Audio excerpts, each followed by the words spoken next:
रामचरितमानस पंचम सोपान सुंदरकांड में अभी आपने पिछले भाग में सुना कि हनुमान जी महाराज अशोक वाटिका में माता जानकी से मुलाकात कर कर उनसे आज्ञा ले चुके हैं कि हे माँ, मैं बहुत ही भूखा हूँ, आपकी आज्ञा हो तो मैं इस वन में बहुत ही मीठे मीठे फल लगे हुए हैं, उसे थोड़ा खा लूँ।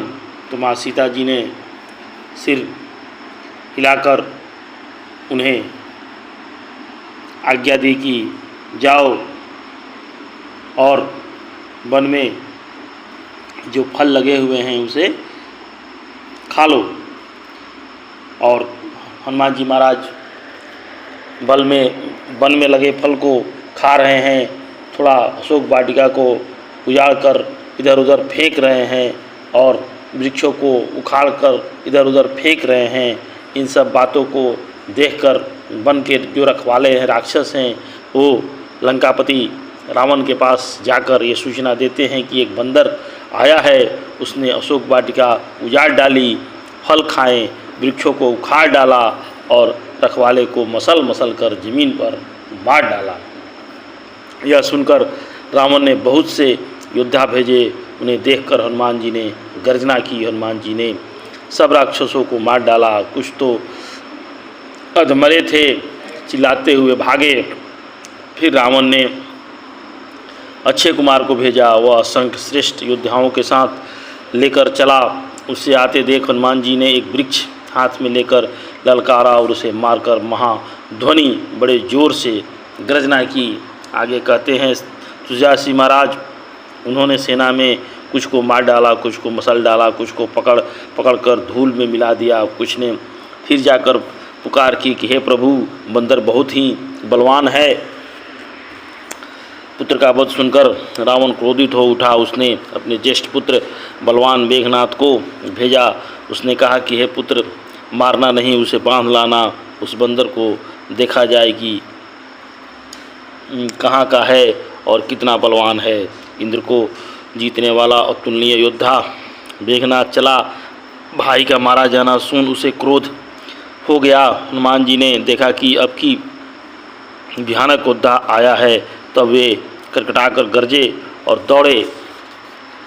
उन्होंने एक बहुत बड़ा वृक्ष उखाड़ लिया और उसके प्रहार से लंकेश्वर रावण के पुत्र मेघनाथ को बिना रथ का कर दिया। रथ को तोड़कर उसे नीचे पटक दिया। इसके साथ जो बड़े बड़े योद्धा थे उनको पकड़ कर हनुमान जी अपने शरीर से मसलने लगे। उन सबको मारकर फिर मेघनाथ से लड़ने लगे। लड़ते हुए ऐसे मालूम होते थे मानो दो गजराज श्रेष्ठ हाथी भिड़ गए हो। हनुमान जी ने उसे एक घुस्सा मारकर वृक्ष पर जा चढ़े। उसको क्षण भर के लिए मूर्छा आ गई। फिर उठकर उसने बहुत माया रची, परंतु पवन के पुत्र उससे जीते नहीं जाते। अंत में उसने ब्रह्मास्त्र का संधान किया।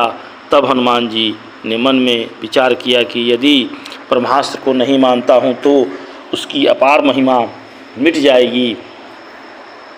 उसने हनुमान जी को ब्रह्म बाण मारा, जिसके लगते ही वे वृक्ष से नीचे गिर गए, परंतु गिरते समय भी उन्होंने बहुत सी सेना मार डाला। जब उसने देखा कि हनुमान जी मूर्छित हो गए हैं, तब उनको नागपाश में बांध ले आया। शिव जी कहते हैं, हे भवानी सुनो, जिनका नाम जप कर ज्ञानी विवेक मनुष्य संसार जनन मरण के बंधन को काट डालते हैं, उनका दूत कहीं बंधन में आ सकता है। किंतु प्रभु के कार्य के लिए हनुमान जी ने स्वयं अपने को बांध लिया। बंदर का बांधा जाना सुनकर राक्षस दौड़े और कौतुक के लिए तमाशा देखने लगे। सब सभा में आए। हनुमान जी ने जाकर रावण की सभा देखी। उसकी अत्यंत प्रभुता ईश्वर कुछ कहीं नहीं जाती। देवता और दिक्पाल हाथ जोड़े बड़ी नम्रता के साथ भयभीत हुए सब रावण की भौ ताक रहे हैं, उसका रुख देख रहे हैं। उसका ऐसा प्रताप देखकर भी हनुमान जी के मन में जरा भी डर नहीं हुआ। वे ऐसे निसक्त खड़े थे, जैसे सर्पों के समूह में गरुण निसक्त निर्भय रहते हैं। हनुमान जी को देखकर रावण दुर्वचन कहता हुआ खूब हंसा, फिर पुत्रवध का स्मरण किया तो उसके हृदय में विषाद उत्पन्न हो गया। लंकापति रावण ने कहा, हे वानर, तुम कौन हो? किसके बल पर तुमने वन को उजाड़ कर नष्ट कर दिया? क्या तुमने कभी मुझे मेरा नाम यश कानों में नहीं सुना? हे सठ, मैं तुझे अत्यंत निसक्त देख रहा हूँ।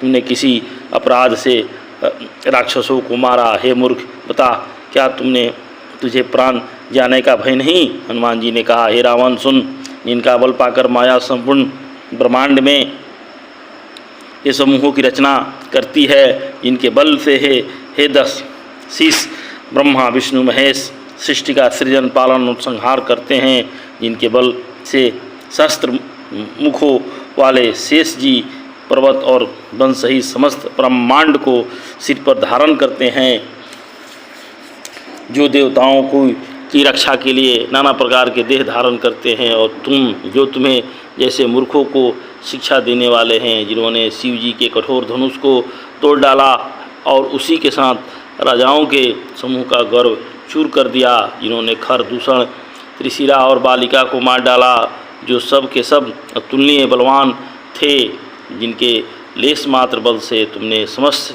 चराचर जगत को जीत लिया, जिनकी प्रिय पत्नी की तुम चोरी से हर लाए हो। मैं उन्हीं का दूत हूँ। मैं तुम्हारी प्रभुता को खूब जानता हूँ।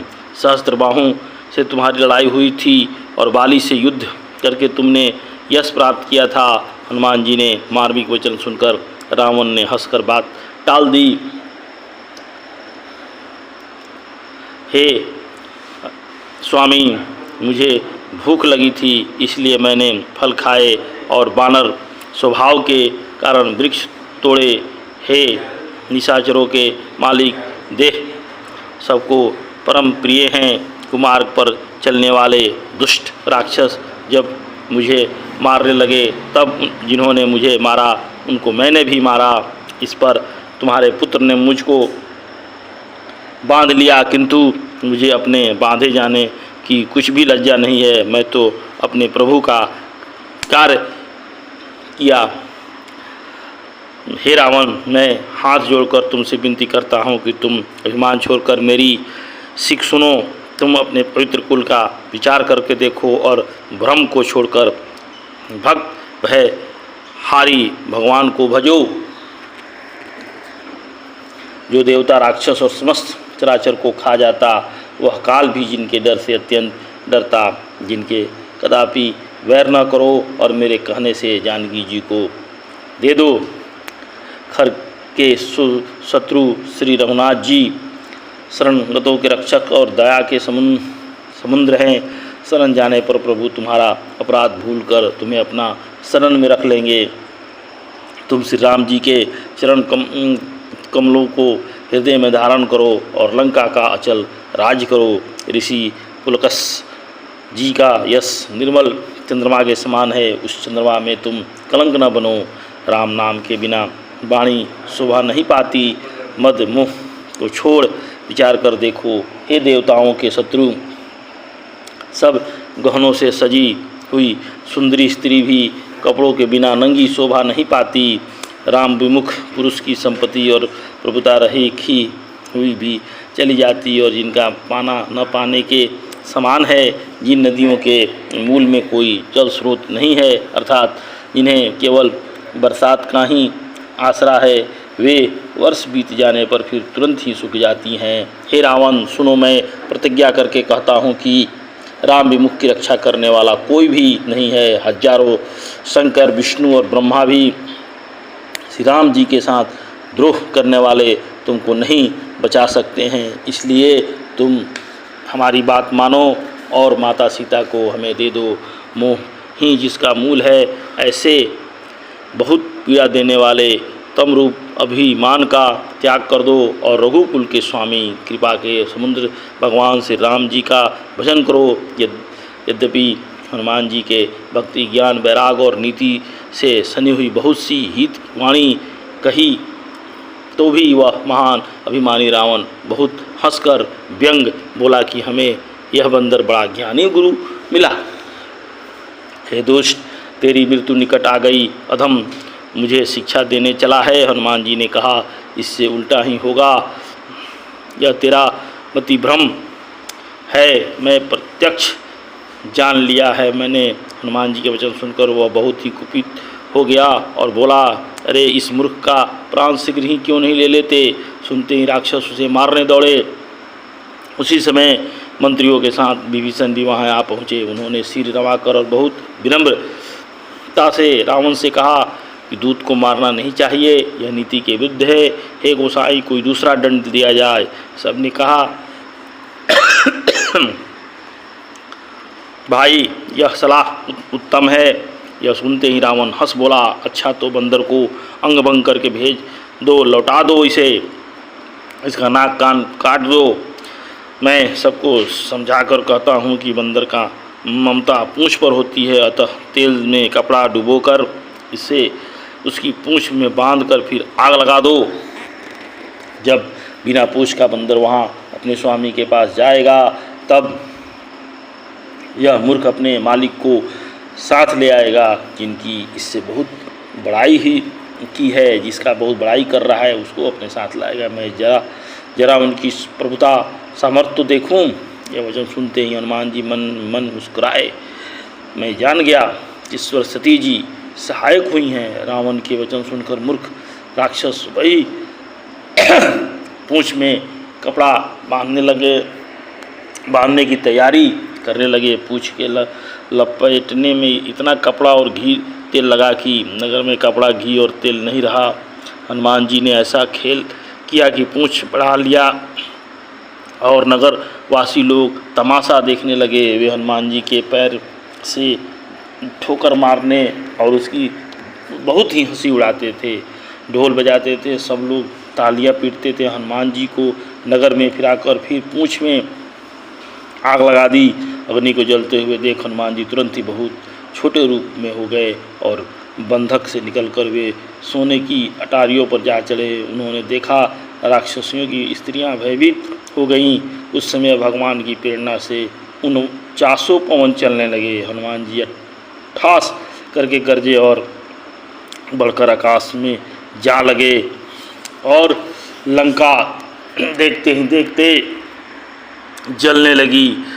और लंका को जलते देख राक्षसों में बहुत ही भय उत्पन्न हुआ। सारे राक्षस त्राही त्राही बाम करने लगे और हनुमान जी कूद कूद कर एक अटारी से दूसरे अटारी, दूसरे अटारी से तीसरे अटारी पर जाने लगे और वो सोने की लंका भस्म होने लगी। आग की लपटें इतनी तेज हो गई कि जो पवन थे 49 पवन की आड़ में आग की लपटें बहुत ही तेज हो गई और भगवान श्री राम जी की कृपा से लंका धू धू कर जलने लगा। जब इसकी सूचना मिली रावण को तो बहुत ही क्रोधित हुआ। तब तक हनुमान जी महाराज लंका को जलाकर और समुद्र में कूद चुके थे और कूदकर अपने पूंछ की अग्नि को शांत कर लिए और अग्नि को शांत करके वहाँ से अब लौटने की तैयारी करते लगे कि प्रभु श्री राम जी का काम हो गया।